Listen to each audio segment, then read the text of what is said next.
Unidos triunfaremos. Llega para construir un puente político con las generaciones del siglo XXI y ofrecer al pueblo argentino un nuevo amanecer de grandeza nacional y justicia social. Conducido por Juan Gabriel Lavaqué, colaborador directo del general Perón y defensor del gobierno de Isabel Perón, ante los ataques de los golpistas de 1976, siempre al servicio de la unidad del movimiento peronista y de su triunfo en 2019.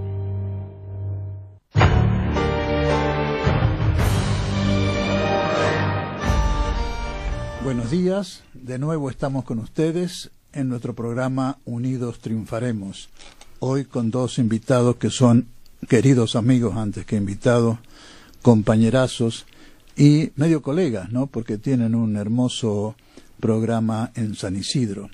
Es Jorge Daniel y Héctor Biaíñez, con ñ final. Debe ser vasco ese apellido. ¿Qué le parece? Como siempre, estamos acompañados por nuestros colaboradores, Paola Wilke. ¿Qué tal? Bien, ¿cómo estás? Buen día. En el control general está Solange Paz. En las cámaras está Jimena Santamaría, Álvaro en el control, en el panel, y por supuesto, como siempre, la música es de Diego Saldívar. Hoy vamos a tocar dos temas que han conmocionado al país. La crisis económico-financiera, yo no digo del dólar porque no es solamente el dólar, ya lo veremos en el segundo bloque con los compañeros que están con nosotros hoy, Jorge Daniel y Héctor Biaín. Es una crisis del modelo macrista, del modelo de Cambiemos, del modelo neoliberal que ha hecho agua antes de lo que ellos mismos pensaban. Y el segundo tema que ha conmocionado a la Argentina en los últimos 2 o 3 días es el escándalo, crisis, no sé cómo llamarle, que está sufriendo la Daya, que es como sacarle el velo a una cuestión que algunos sospechábamos, otros no, pero que ha resultado ser de una gravedad inusitada. Vamos por parte. Vamos a tratar primero el tema de la Daya y vamos a pedirle a nuestros visitas que se refieran a él si lo desean y si no, elegirán su tema, pero antes quiero anunciarles que ha llegado Quique Romero, uno de nuestros colaboradores. Quique. ¿Qué tal, Juan Gabriel? ¿Cómo te va? Buenos días. Estoy medio sorprendido, pero bien me va. Sorprendido por las cosas que han sucedido en estos últimos 10 días. La verdad que sí. A propósito de este tema que vos estabas planteando, caso Daya, recién, hace 10 minutos, terminamos en el arranque con Maxi Lecky, el otro programa que se hace en el otro estudio, que va desde las 10:30 hasta las 12, de entrevistarlo a Jorge Elbaum, el presidente del llamamiento de argentinos de origen judío, la anti-Daya, y bueno, ellos están con esta postura. La Daya no habla en nombre de la comunidad judía en la Argentina, habla en nombre, según palabras de Elbaum, de los 70 que están ahí adentro. Gracias, Quique. Pero hay otro matiz, otro aspecto de la Daya que creo que es el que importa mucho más políticamente, si representa o no a la colectividad judía, en definitiva, argentina. En definitiva, es un problema de, creo que son 200.000 o 250.000 argentinos que profesan la fe judía. Es una pequeñísima proporción del país. Le preguntamos exactamente la cifra que Jorge Elbaum manifestó, son 400.000. Bueno, 400.000, es el 1%, un poco menos del 1% de la población. En cambio, el otro aspecto, que es el político de la Daya, ¿a quién representa la Daya y qué papel político cumple?, interesa a los 43 millones de habitantes. Y yo creo que es el momento de que hablemos claro. Todos tienen miedo, tenemos en algún momento miedo de criticar a la Daya, o más que criticar, desnudarla, desenmascararla en sus verdaderas intenciones, porque ya sabemos que el poder de fuego, digamos, periodístico de la Daya, para sepultar una figura política, periodística, sindical o lo que fuere, es tremendo en la Argentina y en el mundo. De modo tal que hay que hacerse de coraje para tratar este tema, pero es indispensable que lo hagamos. La Daya en la práctica, y desde hace varios años, es un virtual representante del Estado de Israel en la Argentina. Es una especie de embajada informal, o no tan informal, que juega, aprovechándose de estar inscripta como una institución de bien público en la Argentina, que juega políticamente acorazada, digamos, blindada, pero es realmente una representante de Israel. Y en los últimos años ha entrado en un juego político que la ha hundido más en el desprestigio y que ha desvirtuado sus fines iniciales, que era unir políticamente a la colectividad judía. Esto ha sido denunciado por Elbaum, como dice Quique, en repetidas oportunidades. Lo que no se sabía es que la corrupción económica y la corrupción de tipo moral, sexual, había calado tan hondo. Lo que ha pasado con la señorita o señora, Esmeralda Mitre, parecería, por las denuncias que han habido, que ya sucedió con Victoria Donda, la diputada, y con algún caso más. Úrsula Vargas es el otro caso. Es decir, da la impresión que es, como dice el Evangelio, un sepulcro blanqueado. Hay que tener el coraje de encarar esto. El segundo aspecto que da, o que deja, el episodio de Esmeralda Mitre, es que no se puede tocar el tema del Holocausto, ni siquiera dudar de que sean 6 millones, 5 millones o 14 millones, porque inmediatamente te tildan de antijudío, antisemita, nazi. Bueno, hay que tener el coraje de enfrentar estos miedos y decir la verdad de una vez por todas. El Holocausto es un hecho histórico de la Segunda Guerra Mundial, y como todo hecho histórico necesita ser permanentemente investigado. No es ningún delito investigar el Holocausto. Al contrario, es necesario que se investigue permanentemente como todo hecho histórico. No se puede tocar ni la cifra, ni la forma en que los mataron. Dicen que fue con gas. Créanme, yo estuve en Dachau, el campo de concentración más importante de Alemania, porque Auschwitz está en Polonia, y en Dachau yo he visto las cámaras de gases. Ahí no pudieron matar ni a 200 en la Segunda Guerra Mundial, porque eran pequeños habitáculos que evidentemente servían para desinfectar la ropa por las enfermedades que había. Si los mataron de otra manera, pero no con gas. No se podía matar tanta gente en esos pequeños habitáculos. En segundo lugar, la cifra es una cifra que el propio pensador judío Norman Finkelstein, de origen polaco pero norteamericano él, sus padres polacos, ha puesto en duda en un libro fantástico que se llama justamente La industria del Holocausto. Esto hay que revisarlo. El que quiera revisarlo no es ninguna obligación, pero si hay historiadores que lo quieran revisar, tienen que tener el coraje de revisarlo. Y yo digo coraje porque en la Argentina revisar las actitudes de la Daya, la realidad del Holocausto, la forma en que se nos cierra la boca para que no hablemos de las barbaridades que hace Israel con los palestinos, es realmente una cuestión de interés nacional. Es necesario armarse de coraje y enfrentar la verdad tal cual es. ¿Fueron 6 millones? Fueron 6 millones, que se los investigue. Capaz que fueron más, capaz que fueron menos. ¿Por qué tirar un manto de oscurantismo respecto a esto? Resulta que nos hemos quejado mucho del oscurantismo de la Edad Media, que sucedió hace 500 años para atrás. Esto ha sucedido hace 70, 80 años. ¿Por qué no se lo va a investigar? Hay que tener el coraje de hacerlo. Y he nombrado a Norman Finkelstein. En ese libro, La industria del Holocausto, Finkelstein lo dice con todas las letras.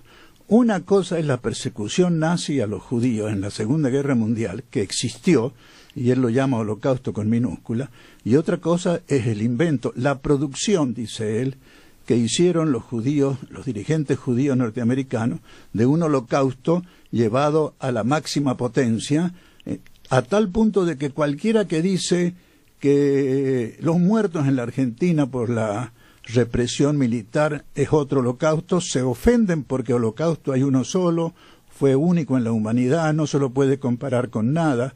Dice Filkenten que su mamá jamás le dijo no compares. Al contrario, y lo voy a leer porque esto es muy importante, a la vista del sufrimiento de afroamericanos, de vietnamitas y de palestinos, dice Filkenten, el credo de mi madre era todos somos víctimas de algún holocausto. Este es el criterio de un judío honesto. El resto ha sido industria. Hay que decirlo con todas las letras. Que nos van a tildar de nazis, que nos tilden, que demuestren que somos nazis. Nosotros les demostramos que estamos diciendo la verdad. Hasta acá llega el editorial. ¿Quique quiere decir algo? Mira, ya que hablamos de la cifra, de revisar la cifra, cuál fue efectivamente, hay gente que la está revisando. Y te voy a leer un título de Infobae. Este título de Infobae es del 6 de marzo del 2013.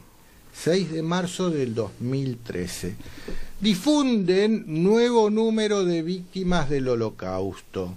Lo dice Infobae el 6 de marzo del 2013. No lo decimos nosotros.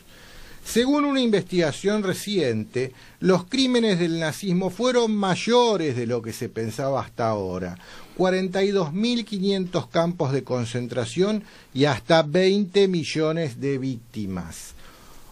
Dice la nota, una reciente investigación a cargo del Museo del Holocausto de Washington estableció que las consecuencias del exterminio de judíos a cargo de los nazis durante la Segunda Guerra Mundial fue peor de lo que se pensaba. El estudio comenzó hace 7 años atrás, se esperaba documentar unos 7.000 campos de concentración y guetos y hasta 6 millones de muertos en esos lugares. Sin embargo, los resultados no se ajustaron a lo esperado. Bueno, es larga la nota, no la voy a leer entera, pero esto refuerza lo que vos recién estabas sosteniendo. De acuerdo. Bueno, están nuestros invitados. Jorge Daniel, tu saludo. Bueno, ahora que estoy más cerca del micrófono, buenos días, muchas gracias Juan, muchas gracias por invitarnos. Y acá el amigo lo veía siempre, soy amigo de Juan Manuel Soaje Pinto, así que te he visto, y bueno, y Adrián Salvucci. Así que me siento como en familia, digamos. Bueno, bienvenido. Que era el programa que hacía antes. Bienvenido, hombre. Ahora bienvenido. Con Viaín hacemos lo que falta, por amor a la patria. Lindo Todos nombre, los domingos, lindo nombre. El domingo hacemos el programa número 262. 262 en el aire.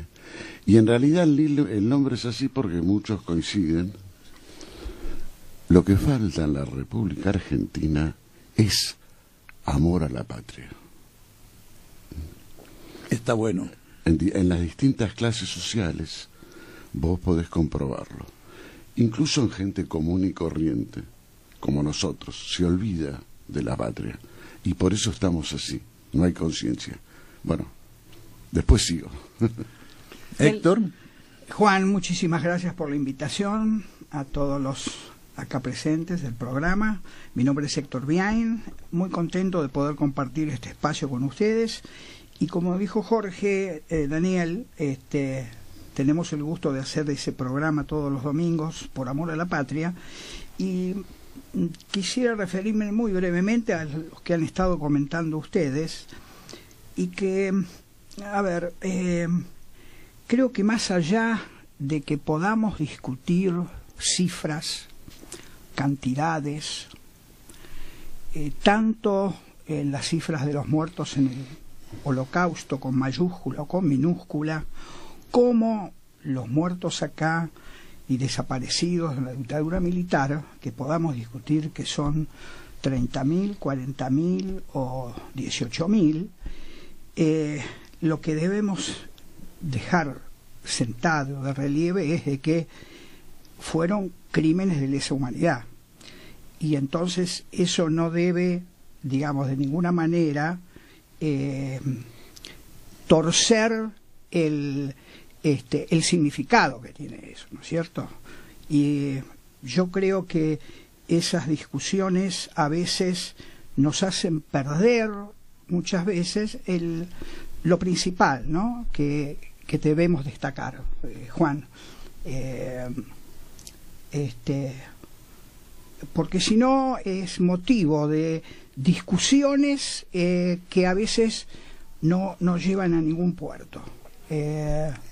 Bueno, nada más, quería acotar algo porque Pero yo coincido plenamente con vos en eso. Fíjate, veo una diferencia, eso es cierto. Cuando los defensores de los derechos humanos que han investigado el tema de los desaparecidos y muertos por la dictadura militar hablan de 30.000, yo les he preguntado más de una vez porque la CONADEPA da 9.000 y moneda, la iglesia tiene 9.000 y moneda. Y ellos me dijeron, mira, la cifra redonda era 10.000, o sea, siempre se redondea en estos casos, ¿no? Sean 9.000 o 10.000, da más o menos lo mismo. Además, sean 9.000 o 10.000, el genocidio ya, la matanza es brutal. El tema, dijo él, me dijeron varios, algunos periodistas también, se tomó 30.000 porque como había mucho miedo, calculamos que por cada una denuncia que había de familiares que tenían un desaparecido, un muerto, hay 2 que no se animaban a hacerlo. Bueno, esto es una explicación. Y otro me dijo, es una cifra simbólica. Bueno, como cifra simbólica se acepta. El fondo de la cuestión es que sean 9.000, 10.000, 11.000, 14.000, 30.000, el delito, el crimen es horrendo de la misma manera. Y lo mismo pasa con los judíos y el holocausto. Filtenstein, cada vez que habla de esto pone holocausto con minúscula cuando es la persecución de los nazis a los judíos. Y holocausto con mayúscula cuando es lo que él dice una producción interesada, y según él es para obtener 2 objetivos. 1, cubrir de inmunidad al Estado de Israel, porque pobre víctima el Estado de Israel, cuando no ni existía en aquel entonces, y entonces le tapan todo lo que está haciendo Israel. Yo agrego por mi parte, yo estoy absolutamente seguro que las tropelías que ha cometido Israel contra los palestinos, libaneses, sirios, todo lo que los rodea, desde que las Naciones Unidas partieron Palestina para darle al sionismo una tierra que hicieran un hogar judío, y desde antes también, esa persecución ha causado más sufrimiento y más muertos que Hitler a los judíos en la Segunda Guerra Mundial. Llevan 70 años sufriendo esa gente. ¿Y quién se acuerda de los palestinos? Entonces han cubierto, dice Filkenstein, judío norteamericano, autor del libro La industria del holocausto, con el agrandarlo el holocausto, hacerlo la cosa más horrenda del mundo, con mayúscula, como la producción artística, periodística del holocausto, ha hecho que Israel sea, ante los ojos del mundo, inocente de todo, cuando es un victimario terrible en Medio Oriente hoy.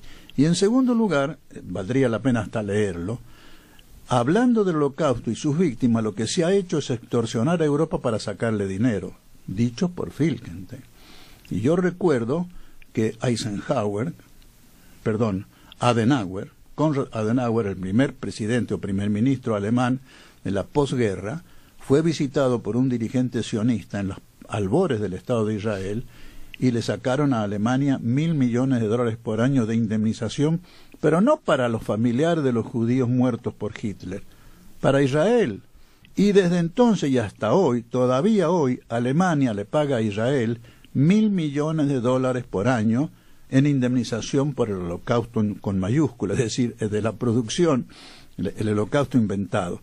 Esto es lo que dice Filkenstein y esto es lo que afirmo yo.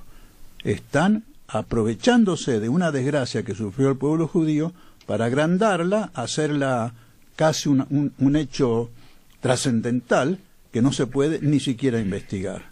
Jorge Daniel. Sí, igual le quería decir las vías de comunicación por si alguien quiere opinar acerca de esto. Nos pueden encontrar en Facebook e Instagram como Unidos Triunfaremos, que es muy fácil, por YouTube. Bueno, lo pueden encontrar en diferido, pueden encontrar los videos. También si nos quieren dejar algún mensaje lo pueden hacer por Twitter, Unidos Sónica Más, ahí es en Twitter, o pueden llamarnos por teléfono de línea 4371-3639, por si quieren opinar acerca de este tema. Y antes de darte la palabra, Daniel, vamos a una cortina. En esta tierra, lo mejor que tenemos es el pueblo. Hagámoslo realidad triunfando, unidos en 2019. Ese es el objetivo de Unidos Triunfaremos, el programa de Juan Gabriel Lavaqué y sus colaboradores que se emite por Sónica Más.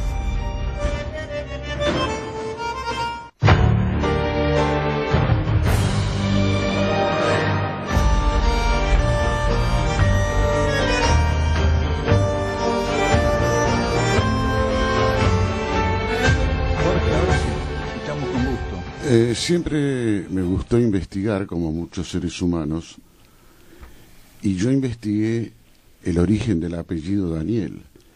No solamente lo investigué, sino que me fui a Portugal, porque mis abuelos y toda la familia de los Daniel son de Portugal. Lo mismo hice con mamá, pero en Galicia. Estuve disfrutando de Betanzos. Pero acá el tema, y esto para las oyentes, yo soy de origen judío. Seguro. ¿Entendés? Con ese como apellido, muchos, claro. Soy de origen judío. Y una de las cosas que está pasando, porque vos hablás de cosas, digamos así, como macroeconómicas, pero la realidad, que tuve muchas discusiones, muchos judíos, pero clase media y clase baja, ponen plata todos los meses en la embajada de Israel, ¿entendés? Entonces yo no puedo sentirme cómodo con una persona, no lo termino de entender, que es argentino, nació en Argentina, antecedentes argentinos, pero como es judío, ellos tienen una gran habilidad para mezclar lo político con lo religioso, ¿entendés? Entonces a través de lo religioso consiguen más ingresos en la caja, ¿tá? Esto es indignante y pasa hoy, y pasa con los judíos de clase media y baja, que viven en la Argentina y disfrutan de la Argentina. ¿Está claro? Es que no solamente la DAIA está jugando para Israel, es una delegación diplomática o no diplomática, oficial u oficiosa de Israel en Argentina, antepone los intereses israelíes por sobre los intereses argentinos, sino que a buena parte de la colectividad de argentinos de religión judía, no puedo decir qué porcentaje, pero conozco mucha gente, los tienen amedrentados, también ellos. Uno lo nota enseguida porque habían voces disidentes respecto a la creación del Estado de Israel al principio, las han ido callando poco a poco. Y esto que está sucediendo en la DAIA, y lo dice Filkington en su libro, esto que está sucediendo en la DAIA es porque han tapado toda la basura, la han tirado bajo la alfombra, y cuando uno no ventila, dice Filkington, cuando no se discuten los hechos históricos, terminan por degenerarse, y terminan por corromperse, como se han corrompido en la DAIA. Han tenido mucho poder, han tenido mucha impunidad, y naturalmente un hombre cuando tiene mucho poder y mucha impunidad, se corrompe. Mira, una de las cosas que a mí siempre me llamaron la atención con respecto a la DAIA, y esto le hago un desafío, no un desafío, un llamamiento, un pedido a todo el periodismo argentino que verifiquen lo que estoy por decir. Que agarren, vamos a hablar en la unidad de medida que se utilizaba antes en la industria editorial, antes de la era digital, en la industria del periodismo gráfico, centímetros de columna. ¿Cuántos centímetros de columna le dedican medios como La Nación, El Clarín o Infobae a la DAIA? A cada cosa que la DAIA, adentro de la DAIA, alguien estornuda y eso ya genera un titular en Clarín o en La Nación o en Infobae y un montón de notas, pero el desafío es este, que el periodismo investigue, vaya a los archivos de estos medios y busque cuántos centímetros de columna. Tómenlo por este año, tómenlo por los últimos 5 años, tómenlo por los últimos 10 años o tómenlo por los últimos 20 años si se quiere, pero se van a dar cuenta que no hay otra organización privada que tenga tanta prensa como tiene la DAIA. Mira, voy a agregar un grano personal, yo no lo pensaba hacer, pero ya que has hablado de eso, ustedes recordarán que a mí C5N me invitaba con cierta frecuencia hasta hace un tiempo, sobre todo cuando trataban el tema atentado a la AMIA, porque defiendo justamente desde hace 14 años, investigo ese tema por ser defensor de Canor Edul, o cuando Nisman presentó la denuncia contra Cristina y Timerman y compañía, o cuando murió Nisman. Todos esos acontecimientos produjeron que yo estuviera en C5N con cierta frecuencia y después cada vez que se reavivaban esos temas me invitaban. Un buen día, lo dijo Gustavo Silvestre al aire, no es ningún secreto, se ha quejado la DAIA porque lo invitamos mucho a Lavaqué. En el próximo programa vamos a invitarlo a Lavaqué y a alguien que dialogue con él Y eso que Silvestre tuvo la honestidad de decírtelo a vos y de decirlo al aire, pero por lo general... Pero déjame terminar. Por lo general nadie se anima a decirlo. Sí. Él lo dijo con toda tranquilidad, como es Gustavo Silvestre en eso, ¿no? Hasta con cierto, ¿por qué no decirlo? Con cierto tono de ingenuidad, pero sana ingenuidad, digamos, sin doblece. Me han pedido esto, entonces vamos a invitar a la próxima Lavaqueya a alguien que venga a dialogar y a rebatirlo con él. No vinieron. Entonces lo dijo de nuevo Silvestre, que no vinieron. Después de eso la Daya pidió que no se me invitara más. Hace 1 año y medio que no me hablan. Son terribles, pero esto está pasando con todo, y yo hago mucho hincapié, porque ustedes bien saben que yo estoy dedicado al estudio de nuestro territorio, los peligros que corre, y en perspectiva y prospectiva, cómo vamos a hacer para defender y desarrollar totalmente nuestro territorio patagónico. Uno de los países que está presionando sobre la Patagonia, Estados Unidos es uno, bases militares, compra de terreno es otra, Gran Bretaña es otro, especialmente por Malvinas, y el tercero es Israel, es lo que yo llamo el lobby anglosajón israelí. Si hay un país de los tres que no se lo puede criticar en nada porque inmediatamente la Daya te cierra la boca en los canales, en los diarios, en todos lados, es muy peligroso, porque el día que avancen en serio, si quieren avanzar, digo, como hipótesis, nadie se va a animar a decirles media palabra porque lo van a tildar de nazi. Hay que vencer ese miedo. ¿Sabes qué sensación tengo? En resguardo de nuestro propio país, hay que vencer ese miedo. Estamos frente a un punto de inflexión en lo que hace al temor que tienen en los medios de hablar en contra de la Daya. Estamos frente a un punto de inflexión.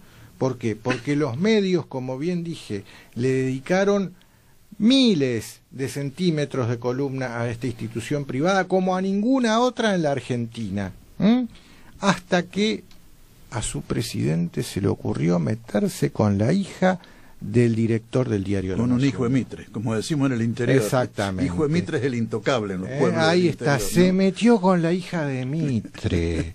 Del director del diario de la Nación. Le dijo, quédate tranquila que no te voy a garchar. Eso le dijo así, con estas palabras textuales, según lo declaró Esmeralda Mitre. El justicialismo es una nueva filosofía de la vida. Simple, práctica, popular, profundamente cristiana y profundamente humanista. Hagamos la realidad, triunfando unidos en 2019.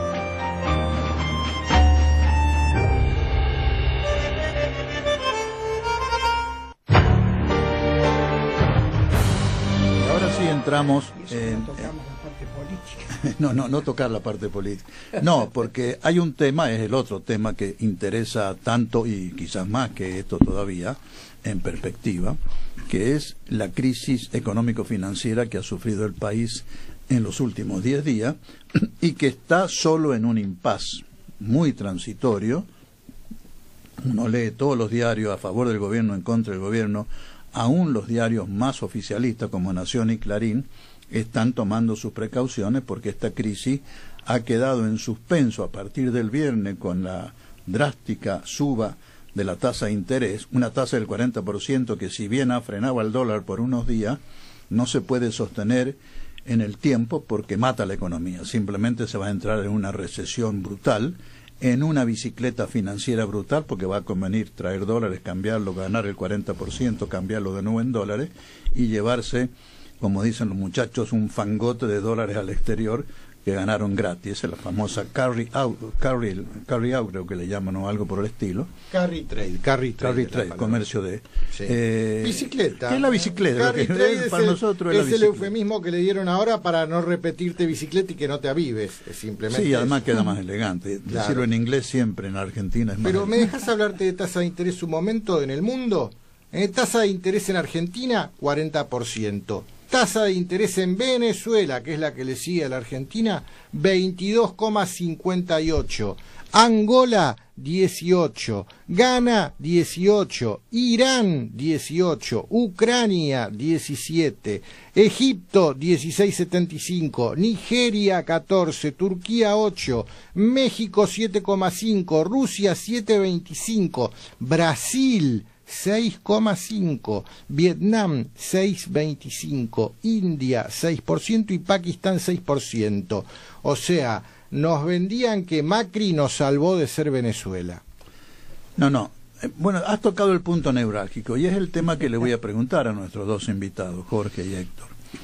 Yo estimo que no ha fracasado una política financiera o cambiaria, ha fracasado el modelo neoliberal que se implantó intencionadamente, conscientemente, perdóname el término, pedantemente, desde el 10 de diciembre de 2015. Se ha venido abajo a pedazos. Como se ha venido abajo a pedazos la idoneidad, supuesta idoneidad, del equipo gobernante. Han fracasado dos cosas fundamentales en la semana pasada. Se ha mostrado el fracaso del modelo neoliberal y del equipo económico en cuanto a capacidad para manejar mínimamente los destinos de un país. Este es el tema central. ¿Quieren opinar de eso? Sí, pero ellos están contentos. Esto es lo que por ahí no compartimos. Macri y sus amigos y el gabinete económico, ¿sabes la guita que ganaron en este último mes? ¿O quién te crees que compra dólares? No, yo estoy... ¿Quién compró los 3.000 millones de dólares? Estoy totalmente... ¿En la villa lo compraron? ¿La gente de la villa? Entonces, el modelo es antipopular, pero no hay nada sorpresivo acá. Deben de estar todos contentos. Cuando a vos te pagan el 40%, estás chocho. Y si después vas y compras dólares a 21, porque tenés un amigo en la calle San Martín, seguís chocho. Entonces este modelo, el que lo va a hacer caer va a ser lo político cuando haya elecciones. Pero mientras tanto, para mí Macri y su compañía, no hablemos de Duhovne, de Caputo, todos estos chicos, los CEO de Colombian Boys, está todo bien para ellos. ¿Vos lo viste hablar a Duhovne preocupado? No, pero no me refería a eso, Jorge. Yo coincido contigo. Creo que el blanqueo de 105.000 millones de dólares que se hizo entre el año pasado y el anteaño, ya es groseramente visible, fue en beneficio fundamentalmente de la familia Macri y de todo el equipo que los rodea. Ellos son los principales beneficios. Es más, estas subas sorpresivas, rarísimas y sugestivas de los últimos 3 minutos de cada ronda bursátil o cambiaria, tanto del jueves como de ayer mismo, significa que alguien, y esto lo ha reconocido algún diario oficialista, La Nación, alguien en los últimos 3 minutos del día puso $1 millón, pidió comprar $1 millón. Hombre, Perfil ha denunciado que el JP Morgan, cuyo CEO en la Argentina es Prat Gay, compró $700 millones entre el jueves y el viernes pasado. $700 millones y se lo fugaron. Esto lo levantó la revista Forbes en Norteamérica y como corolario de su artículo dijo, evidentemente ha llegado la hora de salir de la Argentina, de llevarse el dinero y salir corriendo. Todo eso es cierto, pero el plan de quienes programaron la presidencia de Macri, la prepararon desde un principio, le hablaron a Laura Alonso y a Patricia Burri para que se aliaran con Macri, la aliaron a Carrió, que era enemiga de Macri, para que todo esto que se fue preparando entre el 2013, el 2014 y especialmente 2015, no era para que se enriqueciera Macri. Lo que lo programaron, financiaron, empujaron desde afuera y desde adentro, estaban pensando en cambiar la estructura del país, terminar con el peronismo de una vez para todas, y una reelección de Macri se lo hubiera permitido. Eso es lo que les ha fracasado. Se han llenado de plata los pícaros del gobierno y sus amigotes, pero han fracasado políticamente. Van a tener que largar el gobierno y esto es lo que nos crea responsabilidad.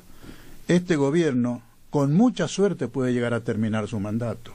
Y lo digo consciente de lo que estoy diciendo.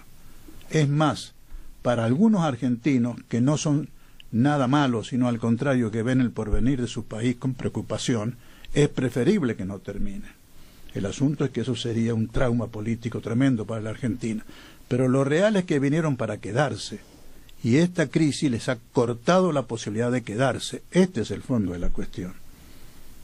Por eso no hablo de crisis cambiaria, hablo de crisis económico-financiera. Fracasó el modelo. Se les deshizo en la mano la famosa excelencia del equipo, del mejor equipo de los últimos 50 años. Y se les hizo trizas el famoso modelo de volvernos al mundo, incorporarnos al mundo. La luz al fondo del túnel. Parece que la luz en el túnel cada vez está más lejos. Se habrán llevado unos miles de millones de dólares, seguro que se los han llevado, pero han fracasado. Políticamente me refiero. Claro, pero ¿sabes lo que pasa? No hay nada mejor. Para mucha gente no hay nada mejor hoy que el macrismo. Los peronistas, que yo entre paréntesis voy a proponer que en el futuro hablemos de justicialismo y de reivindicar al justicialismo, porque Perón se murió y nos dejó un legado hermoso, maravilloso, que es el justicialismo, la doctrina justicialista. Entonces, y yo los propongo al que escucha y al que quiere, que hablemos de justicialismo, porque cuando hablas de peronismo, aparecen un montón de colados, y de gente que no es auténticamente patriota y peronista. Entonces, por eso voy a la fuente. La fuente es el justicialismo. Tengo la doctrina justicialista en mi casa. La he leído, la hemos comentado. Esto es. ¿Y quién elaboró la doctrina justicialista? Perón. Claro. ¿Quién elaboró la doctrina marxista? ¿Por qué se llama marxista? Porque la elaboró Marx. Es normal que se llame peronismo. Yo no digo que no hay que llamarlo justicialismo, me da lo mismo, pero los que son antiperonistas no lo son porque el nombre, no. Acá la grieta existe en la Argentina. Lo que se ha planteado a suerte y verdad, a cara de perro, es cómo se distribuye el ingreso, la riqueza, los honores, la cultura en la Argentina. Un pequeño grupo fue la oligarquía vacuna en la época de Perón, hoy es la oligarquía financiera, eso es lo que a lo mejor el gobierno anterior no se dio cuenta del todo. El campo ya no está manejado por los invernadores, desde el Jockey Club. El Jockey Club Andá, yo lo he visitado últimamente, es un edificio en ruinas prácticamente, abandonado, no hay nadie, está todo desértico, desierto. Donde se maneja el campo en este momento son en los pools de siembra. Los grupos financieros que han copado la producción de soja en forma industrial han desplazado a los habitantes del campo. Ya no hay campesinos, ya no hay población rural en la Argentina. Es un desierto en el sentido poblacional. Entonces, este modelo de ellos es el que les ha fracasado. Y esto es lo que nosotros tenemos que revertir. No sé quién lo podrá hacer, qué sector o no. Lo que sí sabemos es que es indispensable para revertir esto, ganar las próximas elecciones, y para ello es indispensable que el peronismo se una, y por eso este programa se llama Unidos Triunfaremos. Vos estás riéndote hace un rato, Héctor. ¿Qué estás pensando? No, justamente pensaba en esto que decís vos, en la unidad del peronismo. Primero la unidad del peronismo, pero el peronismo por sí solo, lo hemos visto históricamente, no puede ganar las próximas elecciones. Es necesario el apoyo y la participación de otras fuerzas políticas y sociales que concuerdan y confluyan en un proyecto común. Y acá hablamos de proyecto común, y ese proyecto común debe tener, fuera de los nombres, fuera de los personalismos, las ambiciones de sector o de facción, hay que dejarlos de lado. Esta es una manera de pensar en la patria y de pensar en la esperanza, que estuvo muy bien el gobernador de San Luis, ¿no es cierto?, cuando llamó esperanza, la esperanza del 2019. Dio un buen puntapié. Hay 2019. Hay 2019, dijo. Pero para llegar a ese de 2019 tenemos que hacer un esfuerzo. Todos los justicialistas, los peronistas, en un programa común. Ese programa común tiene puntos que nos va a hacer que vos, yo, Juan, Jorge, estemos en una misma mesa, y otros muchos compañeros. Pero hay otros puntos que hay algunos compañeros que por lamentablemente sus últimas actitudes de los últimos años difícilmente estén dispuestos a firmar. Entonces tal vez ese va a ser la línea divisoria, ¿no es cierto? Sí, de quienes estamos juntos y después, en una segunda etapa, después de coincidir en estos puntos que pueden ser varios. Podemos hablar desde la defensa de la producción nacional y de las pymes, al cierre de las importaciones indiscriminadas, hasta volver a los controles de cambio y las funciones específicas y naturales de un Banco Central de la República Argentina, a desbaratar la timba financiera, proteger al ANSES y los fondos que administra, proteger a las empresas nacionales del Estado, YPF, Aerolíneas Argentinas. Bueno, esos puntos pueden ser de convergencia de muchos compañeros peronistas y algunos no peronistas, pero que coinciden en estos puntos vitales de la nación. De esa manera podemos llegar a triunfar en el 2019. El momento de los hombres llegará tal vez meses antes del 19, en el cual se decida, no sé, en una elección abierta, en una interna, como quieran, de quiénes serán los hombres que tienen que conducir, los que tienen que acompañar y aquellos que, aún perdiendo en sus propuestas, se comprometan a enrolarse detrás del triunfador. Esa es la única manera. Bueno, has tocado dos puntos que responden también un poco a la inquietud de Jorge. El primero es, el peronismo tiene que ser consciente de que en las próximas elecciones debe abrir los brazos y conformar un frente nacional y popular amplio que exceda al Partido Justicialista. Pero esto es la política de Perón desde hace mucho, fue en sus últimos años. Yo ingresé al Frejuli, yo ingresé al Frejuli en 1972, pero, y lo voy a contar porque es interesante, yo iba a incorporarme directamente al peronismo, a afiliarme al peronismo, después de la entrevista con Perón de noviembre del 72. Le dije a Cámpora, dígale al general que me voy a afiliar al justicialismo, y Perón me mandó a decir, dígale a Lavaqué, que peronista ya hay mucho, que forme un grupo y que se entre al Frejuli, porque tenemos que hacer un frente muy amplio. Textual. Esto lo ha entendido el peronismo de hoy. Y en segundo lugar, para hacer un frente muy amplio, lo primero que hay que acordar en el núcleo inicial es el programa. Son los puntos, el decálogo, como le llamo yo, ¿no? Los 10 mandamientos. Eso ya está circulando, créeme. Yo he recibido, estoy recopilando eso, he recibido 8 propuestas no son todos de 10 decálogos, son propuestas, 5, 10, 14, pero de gente muy disímil dentro del peronismo. La inquietud existe. Lo que está faltando probablemente sean medios para comunicarnos hacia el exterior. Yo creo que la gran falencia del gobierno anterior, entre otras que puede haber tenido, es no haber sabido crear o promover una prensa nacional. Los 2 diarios grandes han terminado por voltear el gobierno anterior, por ganar las elecciones a favor de Macri, porque nosotros, el dinero que el Estado dedicó a una prensa que defendiera sus posiciones, se lo dieron a los Spolsky, a los Garfunkel, claro, a gente que no era realmente nacional y mucho menos popular. En eso hemos fallado, pero esas 2 inquietudes de ustedes están en el peronismo de hoy.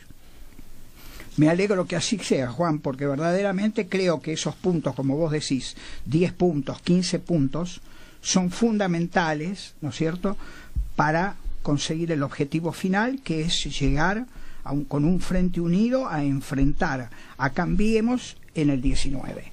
Y ahí otro punto a aclarar también es, en esta coalición gobernante, el pobrísimo papel que le han hecho desempeñar a los radicales, que muchos radicales están arrepentidos y otros ven como las banderas históricas del radicalismo están siendo traicionadas.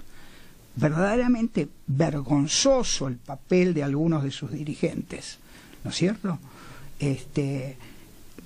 Yo creo que Cambiemos, que va a ser a quien debamos enfrentar en las próximas elecciones, puede llegar con una política de nuestra parte equilibrada y con puntos, digamos, cruciales, puede llegar a hacer que el radicalismo en algún momento tome conciencia de cuál es su verdadera posición histórica, ¿no?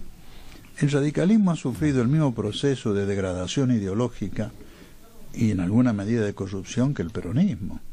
Los radicales hoy no son irigoyenistas. No hay uno que sea irigoyenista. No hay uno que se acuerde de nombrarlo siquiera Irigoyen. Y sin Irigoyen el radicalismo es vacío. Lo mismo que el peronismo sin Perón. Así como el peronismo, la dirigencia peronista en buena medida se olvidó de Perón, desde el punto de vista moral y desde el punto de vista ideológico, los radicales se olvidaron de Irigoyen. Este es el drama de los dos partidos. Dejaron de ser nacionales y populares, los dos.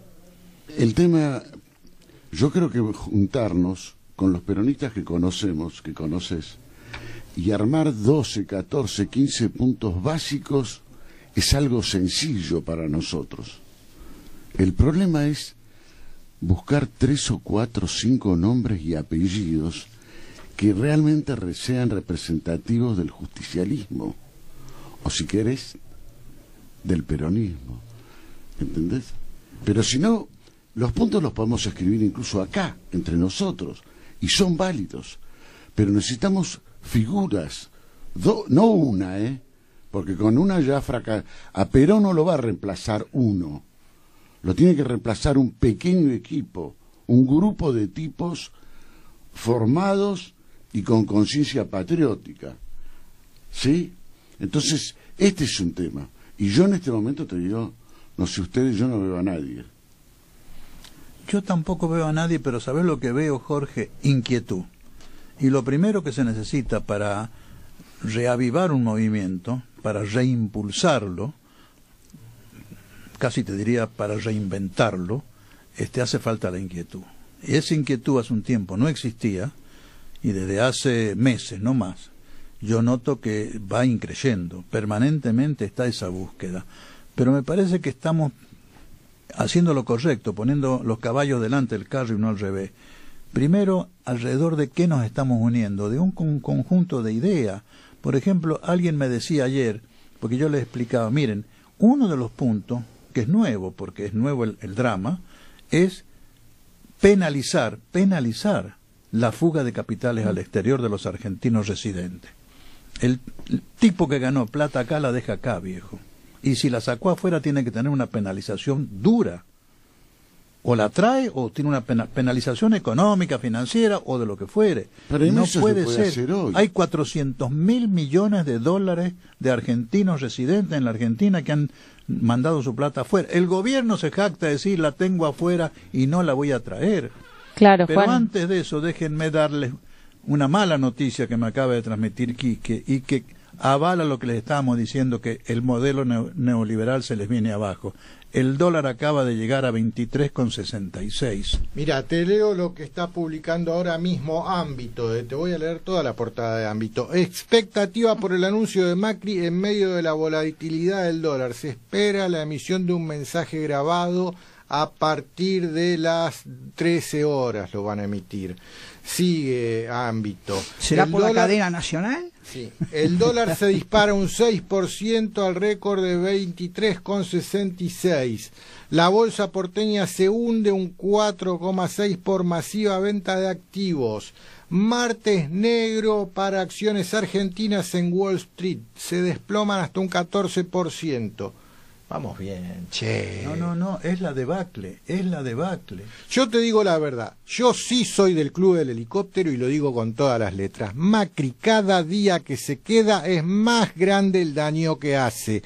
Deberían actualmente activarse todos los mecanismos constitucionales desde el Congreso para remover al presidente por impericia y mala praxis en su cargo. Sí, en relación a lo que decían acá Jorge y Juan, también es importante la construcción de ese decálogo o principios insoslayables del justicialismo en los procesos de comunicación. Y bueno, para descontracturarnos un poco también, yo quería contar que estuve yendo a actividades en las que veo esto mismo que usted dice, Juan, cierta inquietud por parte de muchas personas. El otro día fui a una actividad en un centro cultural muy chiquito de San Fernando. Quedé sorprendida de la cantidad de asistentes. Consistía en una visita del que fue ministro de Salud, de Cristina Kirchner, hablando del sistema de salud, también un representante de ATE. ¿Ginés García? No, Ginés García no, Daniel Gorán. Y bueno, estuvo muy interesante también por el hecho de la cantidad de gente que concurrió. Casi no alcanzaron las sillas. La verdad que el Centro Cultural no lo esperaba. Lo digo como un mensaje esperanzador porque genera cierta tensión también el enterarnos todos los días tenemos alguna pálida. Asistí a otra actividad también en Benavides. El municipio de Tigre prestó el lugar para una actividad peronista. Me pareció también muy positivo y recordarles que la actividad o la propuesta de AI 2019 se va a llevar a cabo el 10 de mayo en Mar del Plata, el 15 de junio en Lomas de Zamora y el 25 de agosto acá en Capital Federal. Gracias, Paola. Nos quedan 3 o 4 minutos. Jorge y Héctor, ¿quieren decir algo más? Yo te aclaro que coincido plenamente con esta inquietud de comenzar ya a ponernos de acuerdo en los temas fundamentales. Porque si es cierto lo que dice Quique, que bueno, digo, si se adhiera a lo que dice Quique de un cambio anticipado de gobierno, el problema principal, Quique, ¿y quién se hace cargo de esta brasa? ¿Con qué equipo y con qué programa? Sí, no existe un Duhalde del 2001 diciendo el que puso dólares recibirá dólares y que sea lo que Dios quiera. ¿Estaremos frente a eso otra vez? No, pero Duhalde, al margen de la pifiada que tuvo con eso, ese anticipo muy audaz, se hizo cargo con un equipo. Es más, es visible, es público, mejor dicho, se hizo cargo con el consentimiento de Alfonsín, el apalancamiento de Alfonsín. Hubo 2 ministros radicales en ese primer gabinete, hubo un acuerdo para que el negro, como le decimos en el peronismo a Duhalde, pudiera llevar adelante un gobierno de transición exitoso. Hoy yo no veo eso, hay que tener cuidado. A lo mejor es momento de comenzar a preparar una transición, ahí estoy de acuerdo. El hombre previsor, el político provisor, hoy lo que debería hacer es un programa de emergencia, ir pensando en un equipo de emergencia, porque lo que vos dices se puede presentar inesperadamente en cualquier momento. Con estos datos que has dado recién leyendo en tu computadora, el cambio de gobierno se nos puede presentar inesperadamente en cualquier momento en los próximos tiempos. Bien, y que no sea nadie de Gualeguaychú, por favor. De la reunión de Gualeguaychú. Estamos para despedirnos. Para despedirnos, un mensaje final. Sí, señor. Puede ser, Juan, que es el momento de dejar de lado los personalismos, las ambiciones de sector o de facción, los mayores o menores éxitos o fracasos obtenidos en el pasado y pensar en el futuro, para dar vuelta a la hoja de este presente agobiante y oscuro y sembrar en nuestro pueblo la semilla de la esperanza. Viene bien sobre todo para Jorge. Jorge, te veo muy preocupado. Muy preocupado, sí, porque no le encuentro la vuelta. Estoy buscando... Perdón.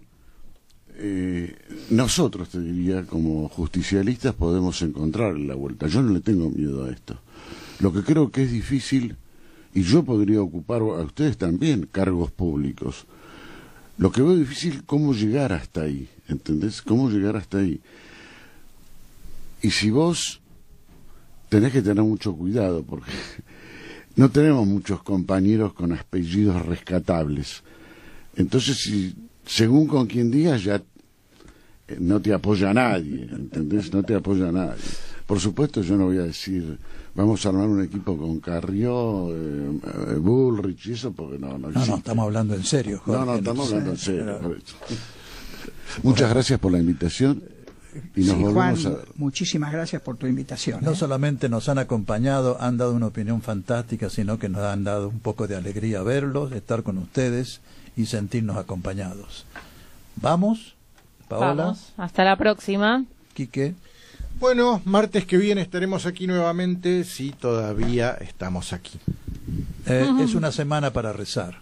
Los que somos creyentes creo que, y no tenemos funciones de gobierno para tomar decisiones, al margen de conversar un poco con nuestras relaciones sobre esto e ir uniendo y aunando opiniones, recemos por nuestro país. Hasta el martes. En las próximas elecciones, pongamos punto final a la pesadilla neoliberal que quita a los pobres para darle a los ricos, mientras entrega el país al dominio extranjero. Fue una edición de Unidos Triunfaremos, el programa de radio y televisión de Juan Gabriel Labaqué, al servicio de la unidad del movimiento peronista y de su triunfo en 2019. Hasta la próxima semana.